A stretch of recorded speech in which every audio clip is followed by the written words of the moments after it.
2014లో 2018లో మళ్ళీ ఒకసారి రీసర్వే చేస్తే 500 చెరువులు కాస్త 169 చెరువులుగా మారిపోయినాయి. మరి ఈరోజు ఎన్ని చెరువులు ఉన్నాయనేది ఒక్కసారి రేవంత్ రెడ్డి గారు చెప్పాల. రాత్రికి రాత్రి ఆ దొర తీసుకున్న నిర్ణయాలు 10 సంవత్సరాలు ప్రజలను అతలాకుతం చేస్తే ఇవాళ ఈ రెడ్డి గారు తీసుకునే రాత్రికి రాత్రి నిర్ణయాలతోని మళ్ళీ బలయ్యేది ప్రజలేనా అనేది ఒక ప్రశ్న. ప్రభుత్వము గత ప్రభుత్వం తప్పు చేసింది అని చెప్పడానికి ప్రజలను బలిపెట్టే కన్నా,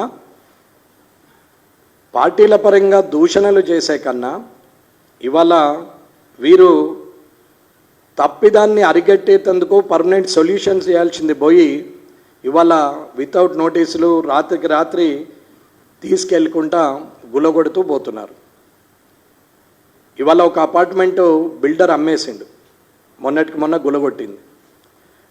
అందులో కొన్న వాళ్ళందరూ వాళ్ళు ఏడుస్తున్నారు. ఈఎంఐల మీద కొన్నాము, ఇవాళ అది గులగొట్టేసిరు అని అంటారు. గులగొట్టిన దానికి గ్యారంటీగా బ్యాంక్ గ్యారంటీకి కొలాటరల్ ఇచ్చేది ఆ ప్రాపర్టీని. ప్రాపర్టీ పోయింది కాబట్టి మనిషి ఎవరైతే సంతకం పెట్టిరో వాళ్ళకు జీతం ఉంది కాబట్టి ఈఎంఐ కట్టమని అంటారు. అంటే కూలిన బిల్డింగ్కు వీరు డబ్బులు కట్టాలి ఇప్పుడు ఈఎంఐ. మరి ఆ బిల్డింగ్కు పర్మిషన్ ఎలా వచ్చింది? ఆ అధికారి అయితే ఇప్పుడు అధికారంలోనే ఉన్నారు కదా, అధికారిగానే ఉన్నారు కదా. మరి ఆ అధికారిని ఏం చేస్తారు? ఇల్లు గులగొట్టడమే ప్రథమమా, లేకుంటే అధికారి తప్పిదంగా ఇచ్చినటువంటి డాక్యుమెంటేషన్ ప్రకారంగా ఆయన సస్పెన్షన్ చేస్తారా, జైల్లో పెడతారా, ఏం చేస్తారు?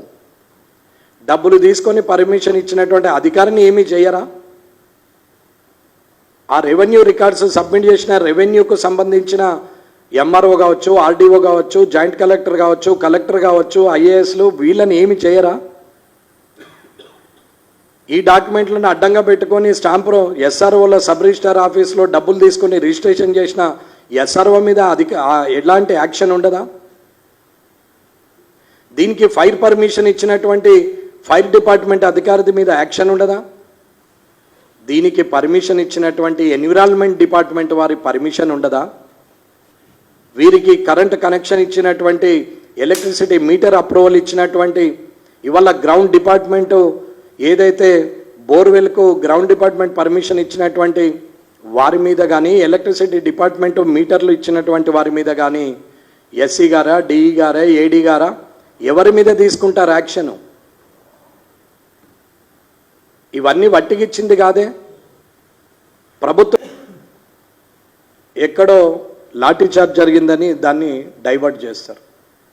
ఇవాళ కూడా అదే పని మీద ఆలోచిస్తున్నారు తప్ప జిహెచ్ఎంసీలో ఉన్న 150 డివిజన్లా లేకపోతే ఉన్నటువంటి అన్ని నియోజకవర్గాల ఏ రకంగా డిస్మెటల్ చేస్తారు, ఎట్లాంటి యాక్షన్ తీసుకుంటారు అనేది ఒకసారి ఆలోచించాల్సిన అవసరం ఉన్నది. ఈ గులగొట్టుడు ఫోటోలు పేపర్లలో వేయించుకోవడం, మీడియా ద్వారా ఇవన్నీ తీసుకుంటే ఇందులో కొన్నటువంటి అపార్ట్మెంట్లో కొన్నటువంటి వారి ఈఎంఐలు ప్రభుత్వం కడుతుందా, పర్మిషన్ ఇచ్చిన అధికారులు కడతారా అనేది ఒక్కసారి ఆలోచించాలి.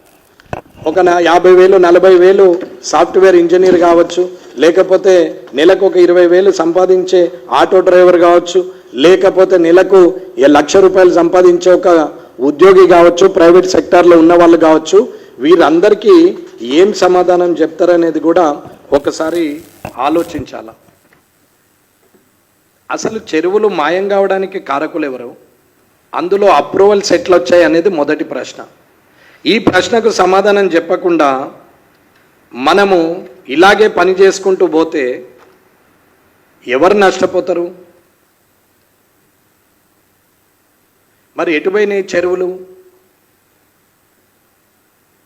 ఎవరు దీనికి మూలం? ఎవరి తప్పిదం వల్ల ఈ నష్టం జరిగింది? జరిగిన నష్టాన్ని ఎలా పూరిస్తారు? ఖచ్చితంగా ప్రభుత్వము అప్రూవల్ ఇచ్చి ప్రభుత్వంలో ఉన్న ప్రభుత్వ అధికారులు ఇచ్చినటువంటి లేఅవుట్ అప్రూవల్స్ ఏవైనా ఉన్నప్పుడు ఆ లేఅవుట్ అప్రూవల్లో రిజిస్ట్రేషన్ తీసుకొని బ్యాంక్ లోన్లు తీసుకున్నటువంటి ప్రజల ఇల్లు గులగొడితే ఇవాళ మార్కెట్ రేట్ ప్రకారంగా మీరు కాంపెన్సేషన్ కట్టాల్సిందే, అధికారులను జైల్లో పెట్టాల్సిందే. అది వదిలేసి ఇవాళ మీరు మామూలు ప్రజానీకం కొన్నటువంటి లేఅవుట్ల మీద, అపార్ట్మెంట్ల మీద మీరు ప్రయోగాలు చూపిస్తుంటే పరిస్థితులు ఎలా? కట్టిన బిల్డర్ని అరెస్ట్ చేయరు, కట్టిన బిల్డర్ని గులగొట్టేసారు, ఆ బిల్డర్ అమ్మేసిండు ఆల్రెడీ. అమ్మినటువంటి అపార్ట్మెంట్లలో జనజీవనం లేకుండొచ్చు, కానీ ఆల్రెడీ 3, 4, 5 ఆక్యుపెన్సీ కన్నా ముందే ఈఎంఐలు కట్టినటువంటి పరిస్థితి. అసలు స్కీమ్ సిస్టమే బ్యాను, గవర్నమెంట్లో రూల్ లేదు. బిల్డింగ్ మొత్తం కంప్లీట్ అయిన తర్వాతనే సేల్ స్టార్ట్ చేయాలా? ఎక్కడ కంట్రోల్ చేస్తున్నారండి? అడ్వాన్స్ బుకింగ్ పేరు మీదట, బోనస్ పేరు మీద వారు మొత్తము ముందే పైసలు తీసేసుకుంటే అప్పటికైతే ₹1,00,00,000 50 లక్షలు, ఇప్పుడైతే 25 లక్షలు. మీరు ముందే కట్టుకుంటే 25% రిబేట్ వస్తుంది అని చెప్తారు. ఫ్రీ లాంచింగ్ చేసి ఇవాళ అపార్ట్మెంట్లన్నీ అమ్మేస్తున్నారు. అపార్ట్మెంట్ ఆక్యుపెన్సీ 2 ఏళ్ళకి ఇస్తామని చెప్తారు, ఈ లోపల 10 ఈఎంఐలు అయిపోతాయి. ఎందుకంటే లోన్ రిలీజ్ చేసేస్తారు. ఒక కష్టపడ్డ వ్యక్తి రిబేట్ దొరుకుతున్నదంటే ఈఎంఐలకైనా ఖర్చు ఎంత, నేను అప్పటికి కొంటే డబ్బు ఎంత, నాకు ఇందులో మధ్యలో ఎంత తేడా వస్తుంది, ఆ లాభం నాకు ఎంత ఉంటుంది? కనీసము 1,00,000 2 లక్షలు ఉన్నా కానీ ఇది నా 4 నెలల జీతము నేను మిగిలించుకోవచ్చు అని చెప్పేసి అడ్వాన్స్గా ప్రీ లాంచింగ్లో ఈఎంఐలు కట్టేస్తారు, పేమెంట్ మొత్తం చేసేస్తారు. మరి వీళ్ళకి డబ్బులు ఎవరు ఇప్పిస్తారు? గులగొడుతున్నావు బాగానే, ఆ గులగొట్టే మిషన్కు డబ్బులు ప్రజలే, ఆ అధికారుల జీతాలు ప్రజలే. ప్రభుత్వ అధికారులు ఇచ్చినటువంటి పర్మిషన్లతో ప్రజలు ఇండ్లు కట్టుకుంటే ఈ ప్రజల ఇండ్లని గులగొట్టడానికి ప్రజలు కట్టిన పన్నులో నుంచి అధికారులకు జీతాలు ఇచ్చి మిషన్లకు డీజిల్ పోసి ఇవాళ మిషన్లు కిరాయికి తీసుకొని వచ్చి ప్రజల ఇండ్లకు గులగొడుతున్నారు. ఇది ప్రజలు, ఇది ప్రజాపాలన, ఇది ప్రజాప్రభుత్వం. చేయండి, అక్రమ కట్టడాలకు అసలే పర్మిషన్ ఇవ్వకండి. నిజంగానే గులగొడుతున్నారంటే రేవంత్ రెడ్డి గారు నీతో పాటు నేను కూడా వస్తా, 100కు 100% మద్దతు చెప్తా. కానీ అధికారులకు శిక్షించాలా? ఈ తప్పిదానికి కారణమైన అధికారులందరూ జైల్లో ఉండాలి, ఆఫీసులలో కాదు. రిటైర్ అయితే ఇళ్లలో కాదు, వారు కూడా జైల్లోనే ఉండాలి. తప్పు చేసింది ఒకరు, శిక్ష ఇంకొకరికంటే ఎవరెందుకు ఒప్పుకుంటారు?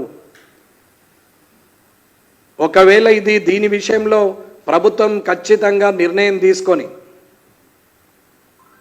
ప్రభుత్వ పర్మిషన్ల ద్వారా, ప్రభుత్వ అధికారులు ఇచ్చిన రిజిస్ట్రేషన్ డాక్యుమెంట్ల ద్వారా, ప్రభుత్వం ఇచ్చిన పర్మిషన్లతోని కరెంటు, రోడ్డు, మోరీ, నీరు తీసుకున్నటువంటి ప్రజలు కట్టుకున్న ఇండ్లను, కొన్నటువంటి ఇండ్లను గుల్లగొట్టేటప్పుడు వీరికి కాంపన్సేషన్ ఇవ్వాలి.